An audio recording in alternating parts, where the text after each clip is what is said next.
Voilà, merci beaucoup, Assomed. Donc, la fois passée, nous étions sur l'écriture d'abord des nombres, et plus précisément sur l'accord de 20 et de 100 concernant les adjectifs cardinaux. Et là, c'est une règle qui n'est pas du tout évidente. Et au retour, il y a des gens qui m'ont dit que c'est avec l'émission que j'ai su que c'est comme ça que va s'accorder. Voilà, donc ceci étant dit, on ne va pas revenir sur ça. Ce que nous allons faire, c'est tout de suite revenir d'abord sur le pourcentage ou les pourcentages et ensuite attaquer la règle de 3. Mais la règle de 3 sous sa forme simple et classique. Et après, nous pourrons revenir, si le temps le permet, sur la règle de 3 inversée. Nous l'avions dit, on va revenir en guise de rappel. Donc,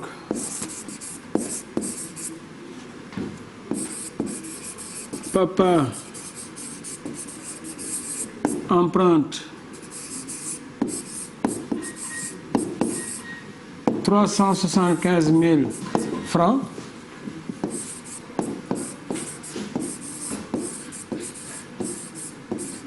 à la banque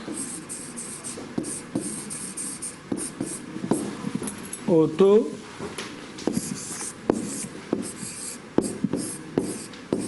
de 5%. Point. Quelles sont les questions que l'on peut poser ici? Oui. Première question. On peut calculer le montant du pourcentage. Et on peut dire ça comme ça.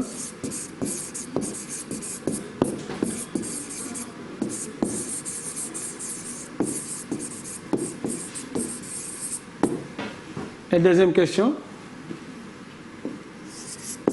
combien papa va rembourser?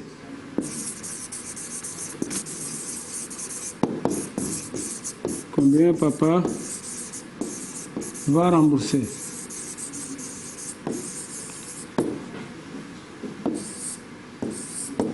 Ce qui nous intéresse ici, c'est comment prendre le pourcentage du nombre.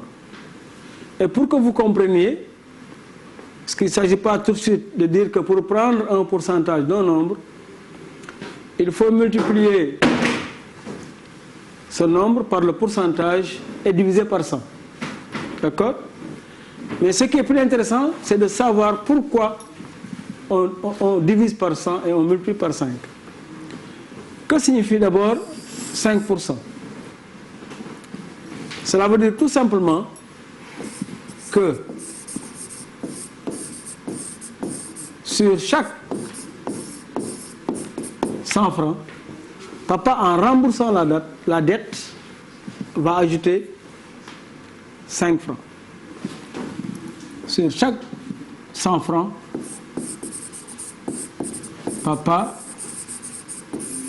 ajoute 5 francs. Donc pour un 100 francs, papa va rembourser combien? 105 francs. Donc, qu'est-ce qu'il s'agira ici de faire? Il faudra voir combien de 100 francs il y a dans 375 000. Rapidement, parce qu'on l'avait déjà fait, par simplification. Dans 375 000, il y a 3 750 100 francs. Donc, connaissant le nombre de 100 francs qu'il y a dans 375 000, maintenant ce qui me reste, c'est tout simplement une multiplication. Ça, c'était un rappel, on peut ne pas s'éterniser là-dessus. Donc sur les pourcentages, quand vous dites 10%, ça veut dire sur chaque 100 francs, je rembourse et les 100 francs et 10 francs de plus. Quand c'est 14%, même chose, 15%, etc.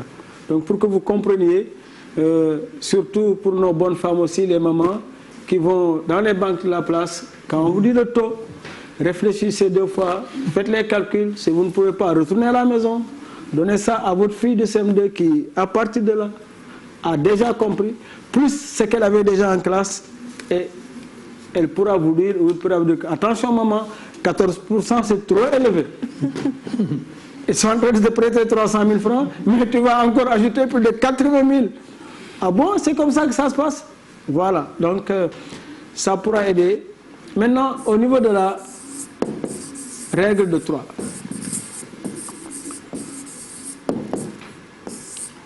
La règle de 3, c'est connaître 3 nombres et chercher un quatrième. C'est ça la règle de 3. Je connais 3 nombres et on me demande de chercher un quatrième. Par exemple, je dis 5E. Quand c'est au pluriel, on ne dit pas œuf, on dit E. 5E. 1 œuf, 2 œufs. 5E. D'accord? Coûte ou val coûte 500 francs. Combien coûte 75 E. Voilà. 5 E coûte 500 francs. Combien coûte 75 E? Pour pouvoir faire ça, si vous voulez que ça soit beaucoup plus facile, il faudra faire le croquis, ou le schéma, ou bien le dessin. C'est la même chose. On va faire comme ça. On va dire 5E coûte 500 francs. 75 E coûte combien? Et si vous ne voulez pas oublier comment on fait le schéma, les mêmes unités sont toujours d'un même côté. S'il s'agissait de la règle de 3 inversée aussi, on aurait les francs ici et les autres de l'autre côté. On va y revenir. Donc, nous avons E ici, en bas aussi E. Maintenant, qu'est-ce qu'on va faire? D'habitude, quand c'est en bas, nous sommes dans la division. Par exemple, quand je fais, par exemple, 25 fois 2 sur 4. Donc, toujours vous avez tendance à ce qui est en bas, c'est la division. Maintenant, pour la règle de 3, c'est le contraire que vous allez faire. Donc, ici, normalement, c'est la division. Mais dans la règle 3, c'est le contraire, donc nous allons multiplier. D'accord? Et ici en haut, on divise. Et tout de suite, par rapport, parce que nous avons utilisé les prix réels, donc vous pourrez tout de suite savoir que quel est le prix donné ici? 500 francs divisé par 5, 100. Et on multiplie 100 par 75. Et on aura aussi 7500 francs. Voilà comment on aborde la règle de 3. Nous connaissons 3 nombres et nous cherchons le quatrième. C'est valable aussi si nous changeons et nous allons aussi dans un autre type de problème. On va toujours rester avec les œufs parce qu'il paraît qu'il va en manquer à cause du confinement. Bon, quand on est sec de nom, parler de nourriture, ça ne gêne jamais. Et le fameux macaron Gavez-vous, dont parlait professeur Massamba Gueye tout à l'heure. Gavez-vous, M. Sec, gavez-vous. En tout cas, les œufs sont dans le poulailler. C'est entre Sec et Gaël. Voilà. Donc, on vous dit que 2 douzaines de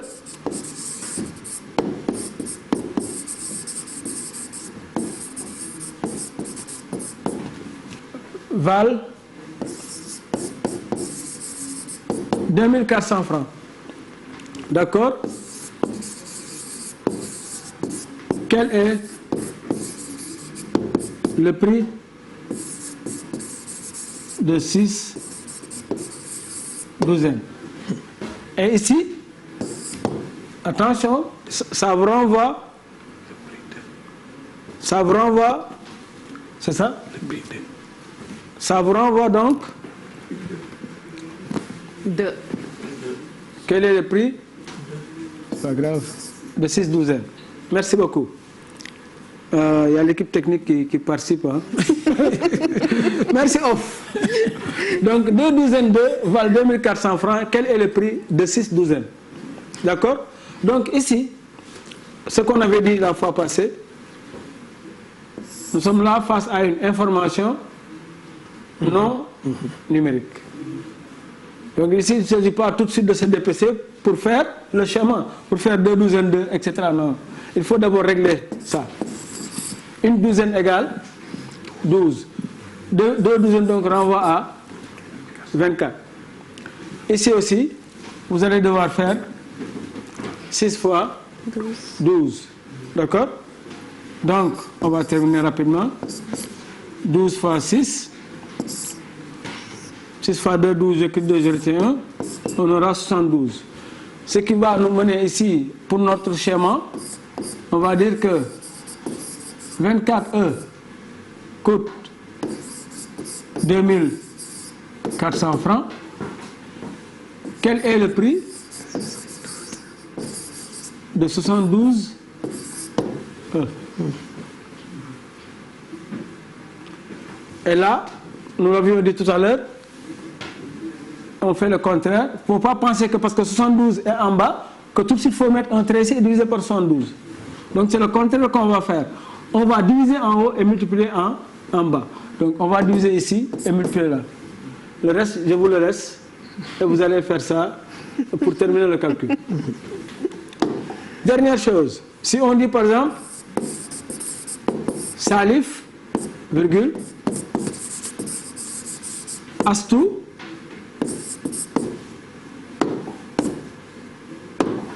et Paul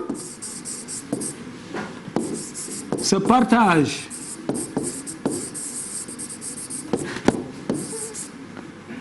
28 000 francs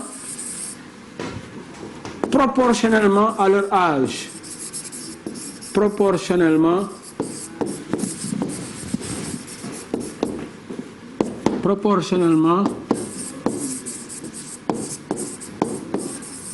à leur âge. Salif, le cadet, a 12 ans. Astou, 17 ans.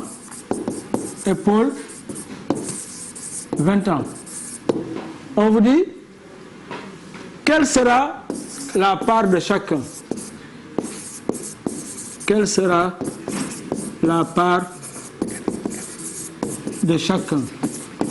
Je veux dire de chaque enfant. Sauf que lui, il a dépassé l'âge de l'enfant. D'accord?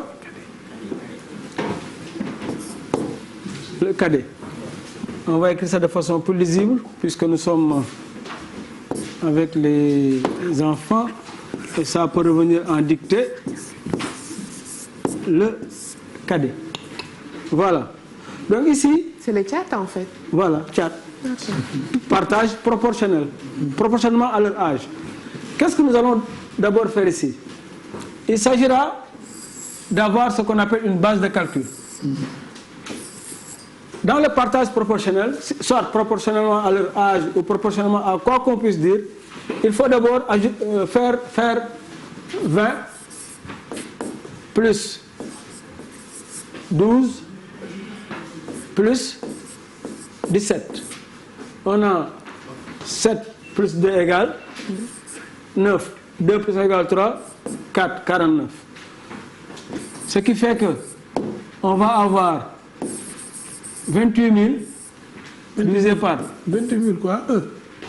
28 000 francs. Il ne faut pas les manger, hein, les séquelles là. 28 000 francs, monsieur. Je pensais que c'était des œufs. Docteur Massamba, là, nous sommes dans les francs. Pour 28 000 kilos de pain. Donc, pour le cadet, vous allez faire, chers enfants, après avoir calculé la base, la somme de leur âge, vous en faites une base.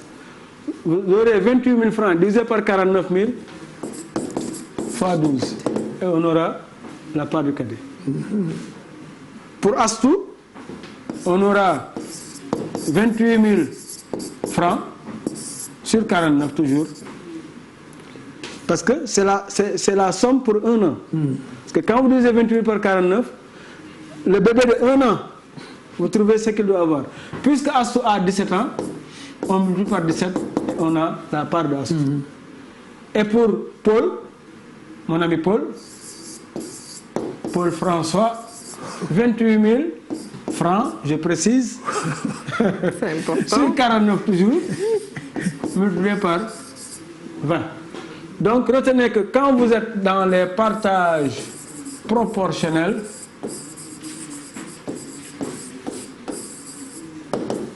il faut toujours une base de calcul. Et cette base-là, c'est la somme de la proportionnalité. Voilà donc Astou-Mbène pour aujourd'hui, ce qui a été prévu.